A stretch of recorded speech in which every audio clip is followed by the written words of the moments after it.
It's still a struggle, and it will always be a struggle. But it's important for our membership to understand the struggles that were made to be where we are at today. Los Angeles at the turn of the century was a very conservative town. The sheet metal workers in Los Angeles, like other building trades unions and the labor movement in general, would have faced a hard row in organizing in Los Angeles. Today, you would think that Los Angeles was very friendly to organized labor, and that was not always the case. Los Angeles was very anti-union. It was open shop. A guy named Harrison Gray Otis, who was a businessman and had a lot of money invested in Mexico, and he saw himself as a crusader against unions. It was raw power against raw power, and that meant that workers, in order to be able to have any leverage whatsoever, needed to be ready to do things like walk off the job at a moment's notice or defend themselves physically from attacks by hired scabs and goons by the employers. You had the use of the Pinkertons, you had the private security, the private police, and it was very brutal. So anytime there was a question of siding with either workers or employers in a dispute, the government would side with the employers.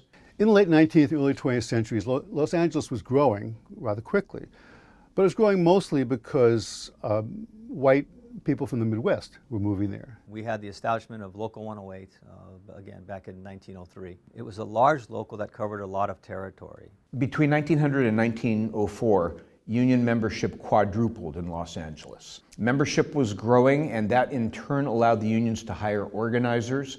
The California Labor Federation and the Los Angeles Labor Council were there to provide workers with platforms for acting in common interests. In 1935, Congress passed the Wagner Act, the National Labor Relations Act, to enable workers who could get enough support, enough cards signed to have a union election. The membership for Local 108, 1934, was 80 members. 39, 2,000 members, and around 1956, 4,400 members. So the New Deal really was a watershed in American history, and especially American labor history, because it really got unions into the mainstream of American life. The New Hall at the time, 1953, it was located on 7th Street between Alvarado and Lake Street. When I left the Marine Corps in discharge, I started my apprenticeship then. And I came over in Local 108, 1954. The reason I came over here is because there was more money here. When I got out of high school in '56, I went to City College for a year, and so I liked that you could go to school and get a guaranteed raise every 6 months. So that's what sold me on the trade. My pay at that time, in 1953, was $1.12 per hour. When I turned out as a journeyman in 1956, it was $3.12 per hour, the hourly pay.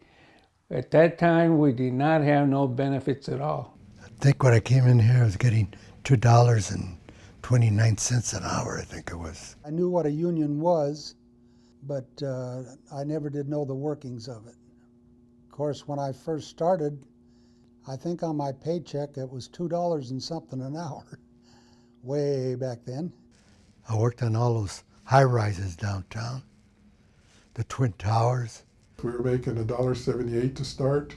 We got a raise to $1.93 an hour, and my take-home pay was $64.37 as a first period apprentice. So when my father joined the union in 1955, a lot of things were still being established, the health plan and the pension plans. My father had gone through a period of strikes in order to increase the standard of living for the sheet metal workers at the time. We had all kinds of sheet metal work. It was what they call general sheet metal, which consists of gutters and flashings and siding. And then you had the kitchen equipment, stainless steel, restaurants and commercial buildings. And then you had the air conditioning too. We have some, looks like some HVAC work coming up here, some pretty large size duct work. In 1951, There were some shops did not even have a Pittsburgh machine. I was lucky to get in with some people that knew their business and insisted on quality. The only thing we used to have is that snips to do cutting and a hammer and a prick punch. Very sharp object, and we'd hammer it in through the hanger strap, and then a flathead screw, sheet metal screw, hand turning it in. So all of those things are gone today. There was a lot of high-rise construction. These guys weren't tied off. They didn't have the safety standards that we have today. I remember working off an 8-foot scavel with no guardrails whatsoever. Walked off the end once, down 8 feet with 20 pounds of tools. You didn't have hard hats. You could have fall off the scaffold, but when you're young, you don't think of that stuff. The safety rules today should have happened before. Around 1957, and I think it was for a nickel that we went for a 7-week strike. I think it was a nickel for either it was for the health plan or for the pension. And then from there on, every time we negotiated a contract, they added more money to the pension plan. And these are things that generation and the generation before him had gone through for us to achieve the wages and benefits that we currently enjoy. I more or less came in because of the work, because I wanted to do something with my hands. As I came through the trade, I learned about the benefits of being a union member. Didn't know at first, but oh well, I know now.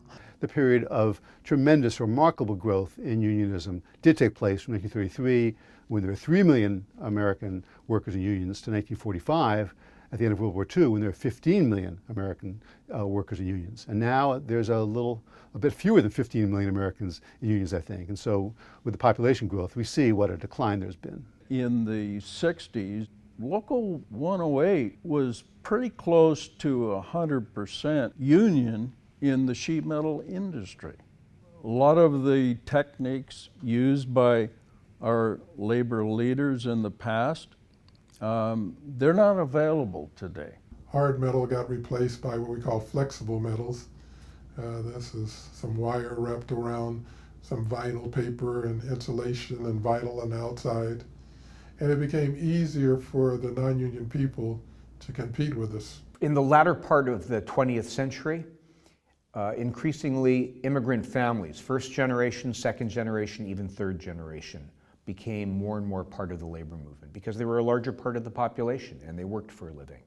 So it made sense for the labor movement to embrace them. At that time, there was very few Latinos, very few Mexicans working because they thought that we were not smart enough to do that kind of work or even become foremen or even detailers. I think it was around 73, the Cesar Chavez was building a medical center in Delano, California. He wanted to see if we could do the installation of sheet metal, air conditioning, and we did all the installation. Cesar Chavez spent the whole day with us, talking to us and just looking at, he was admiring the talent that the sheet metal workers were doing.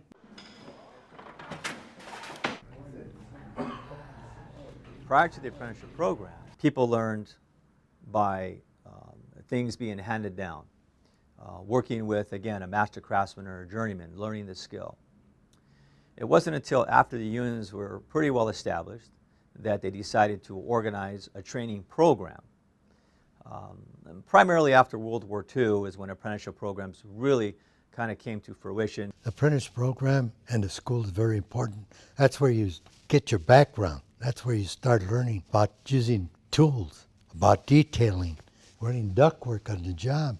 There were training centers in the old local Union 102 and the old local Union 108. By 2005, we had this 75,000 square foot training center, state of the art. This will carry on from generation to generation of sheet metal workers at the highest standard possible. Roy Ringwood, who was very instrumental in creating a lot of the updated training that we currently enjoy today. The machinery, the equipment has gotten very advanced. I really put my heart and soul into that one. This school is just a blessing on the apprentices that come through it. The training that we're able to give these apprentices as to when I was in the apprenticeship program, it just far exceeds anything that I went through.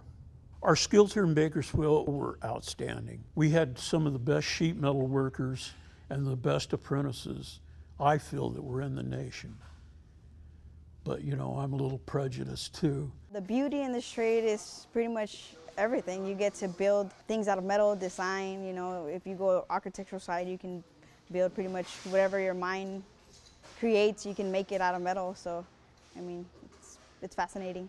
These instructors are top-notch. They know what they're going through. We're basically doctors of metal. You know, we get doctorate degrees here, and we have just as much pride in our trade and our profession as doctors and lawyers have in theirs, because really we do just about as much schooling as they do. If we have better trained people than the non-union, we're going to survive. That's going to be our salvation, our training. Looking around this room, this is one of the shop fabrication labs. Here is where an apprentice will learn the basic hand skills of taking a flat piece of steel and fabricating it. And by using the tools and using the plasma as an example, or in any of the shears and the rolls, and we have state-of-the-art equipment that can actually help you succeed in making the products that you're doing. The work is very beautiful. It's a mixture of creativeness and I guess it would be ingenuity, working around obstacles, fabricating and sending in drawings to the shop, stating what you need, and then coming back with a piece of metal that actually completes your installation. I enjoy hands-on jobs. I enjoy working with my hands. I like to create stuff, to build stuff, and to be part of something that you get to see later on in the future, buildings you can pass by later on and say that I was part of that. When you're working with your hands, there's something that you're doing physically. You can step back and look at it and be like, well, I did that. Local 102, which covered Orange County, Riverside County, San Bernardino County, and then you had Local 108, which was Los Angeles County.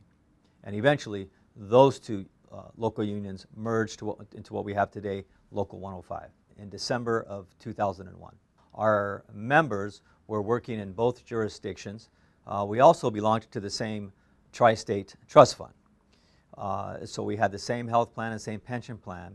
The contracts were very, very similar.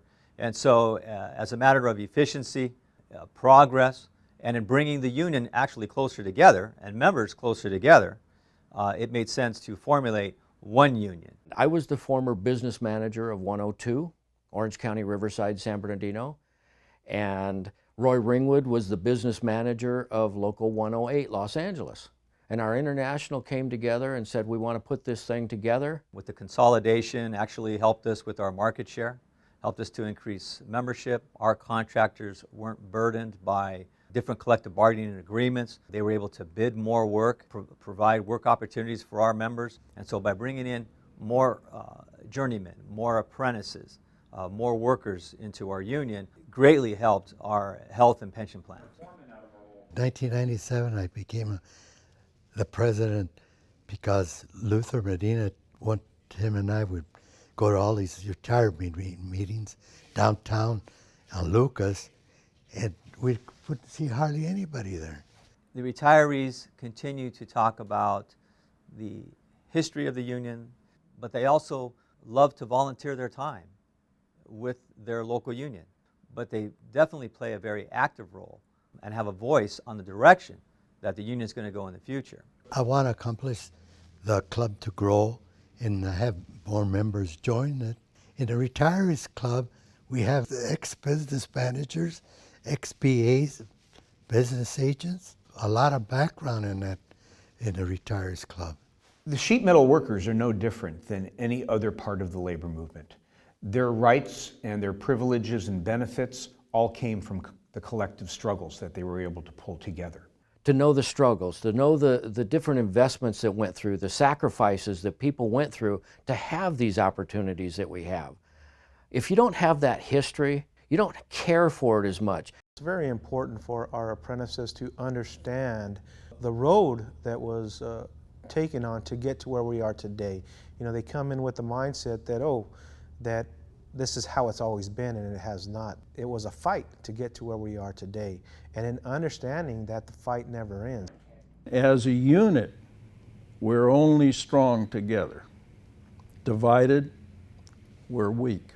What I would tell a young person today is to get in a good union, and sheet metal work seems to be one of the best there is. In fact, I think it's the oldest. Everything they've done to improve just the whole industry in general, you know, I take pride in knowing some of those people. They obviously sacrificed and, you know, laid the path for us for the future.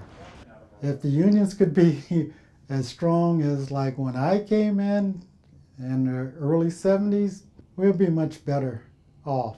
As a country, we could be a lot better. Fighting for working people's rights is a fight that will never end.